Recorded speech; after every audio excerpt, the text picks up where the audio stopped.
Hello hi सबैलाई नमस्ते। हामी चाहिँ आज कहाँ जाँदैछौँ तपाईँहरूलाई म चाहिँ यही भिडियोमा देखाउँछु। तपाईँहरूले चाहिँ यो अन्तिमसम्म भिडियो हेर्नु चाहिँ नबिर्सिनु होला। हेरेर लाइक सब्सक्राइब अनि कमेन्ट पनि गर्नु होला है त। मेरो नाना म मेरो हस्बेन्ड छोरा हामी चाहिँ कहाँ जाँदैछौँ त तपाईँहरूलाई चाहिँ म यही भिडियोमा देखाउने छु।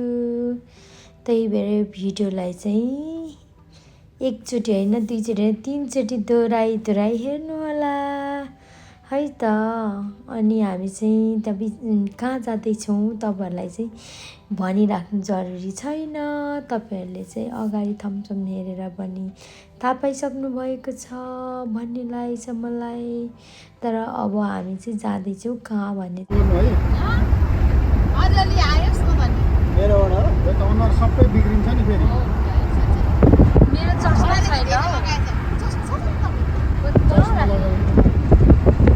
घन्टा निन्द्रा पुग्छ तपाईँको त वहाँ पुग्दा निन्द्रा पुग्छ के। निदाउनु हुँदैन नाना ननिदाउने नि हामी कहाँ निदाउँछौँ हौ।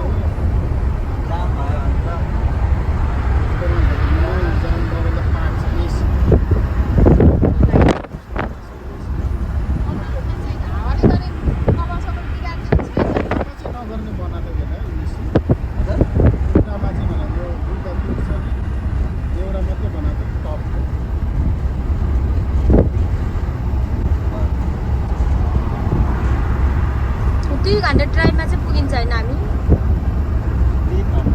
3 घन्टा लाग्छ।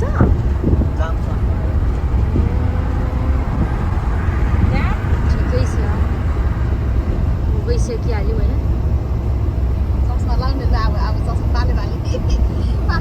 हजुर लाउनु म चस्मा नलाउने गाडीमा चस्मा लाउने भरे लाउने घाममा नाना लाउनु न तपाईँ।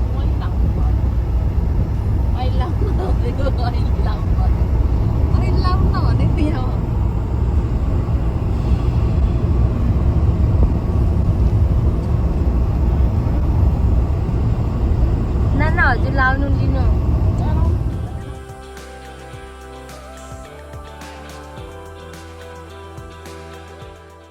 अब चाहिँ हामी डोरेल डोर पुग्नु लाग्यौँ। डोरेल डोर किनकि 2 घन्टा हाफ नियरली 2.5 घन्टाको ड्राइभमा चाहिँ अब डोरेल डोर पुग्नु लागेको छौँ गाइस।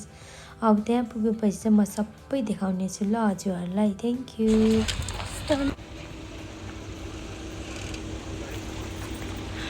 गर्मी छ यहाँ खानेकुरा पनि पाउँदैछ त। भोक त लागेको छैन र भए पनि एकछिन भए हामी खानुपर्छ।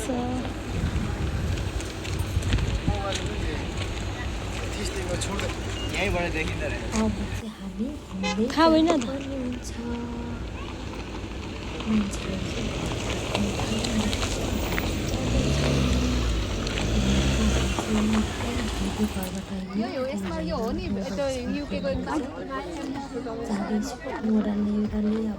पुग्नु लागेको छ।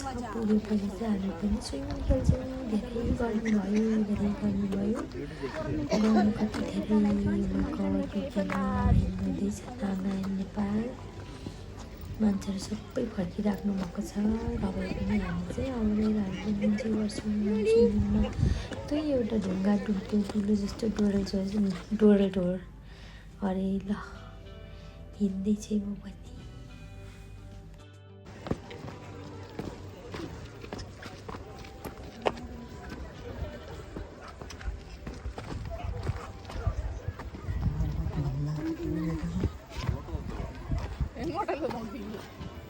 Sorry.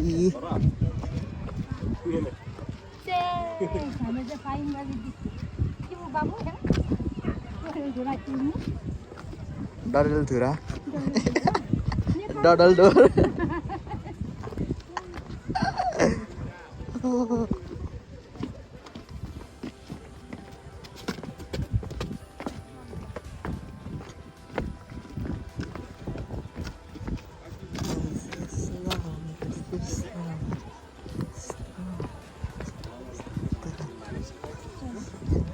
Mieszkamy na reception. I think the voice of the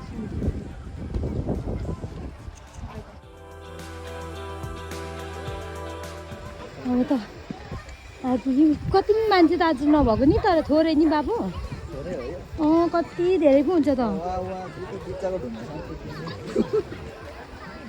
नखेल्ने भन्नु भएन नि तपाईँ अनि अघि मैले के भनेको हामी चाहिँ बिचमा आइसकेको छौँ बिचको प्लेसमा टेकिसक्यौँ है त अब चाहिँ हामी बिचमा गएर चाहिँ के गर्यौँ त बोटमा चढेर चाहिँ रमाइलो गर्दैछौँ मिस्टर नेपालले चाहिँ भाउजूलाई चाहिँ बोटमा चढाएर घुमाउँदैछ अब म पनि खेल्छु मलाई चाहिँ डर लाग्छ र एकदम मन लागेको छ म फोटो खिच्नु लागि चाहिँ त्यो ढुङ्गाको मुनि पुग्नेछु गाइस हेर्नुहोस् न युकेको गीत चाहिँ यस्तै हुन्छ है युकेमा चाहिँ आज चाहिँ विकेज भएर चाहिँ एकदम कम मान्छे आएको छ विकेन्डमा त मान्छे कति धेरै हामीले यसरी फोटो पनि खिच्यौँ जेठानी र देउरानी मलाई चाहिँ मिस्टर नेपालले चाहिँ बोटमा लाएर घुमाउनुहुँदैछ म चाहिँ एकदम डराइरहेको छु बिचमा चाहिँ हामीले यसरी नै रमाइलो गऱ्यौँ तपाईँहरूलाई कस्तो लाग्यो त्यस्तो नराम्रो कमेन्ट चाहिँ केही नगर्नु होला है त अब समर लागेको छ नि त अब देशुनको भेष होइन त्यही भएर हामी चाहिँ युकेमा चाहिँ समर मनाउनु लागि फ्यामिली आएको हामी 4 जनाले चाहिँ यसरी फोटो पनि खिच्यौँ अब चाहिँ घर फर्किसकेको छौँ हामी माथि डाँडामा आइसक्यौँ होलिडे घरहरू पनि रहेछ thank you for watching by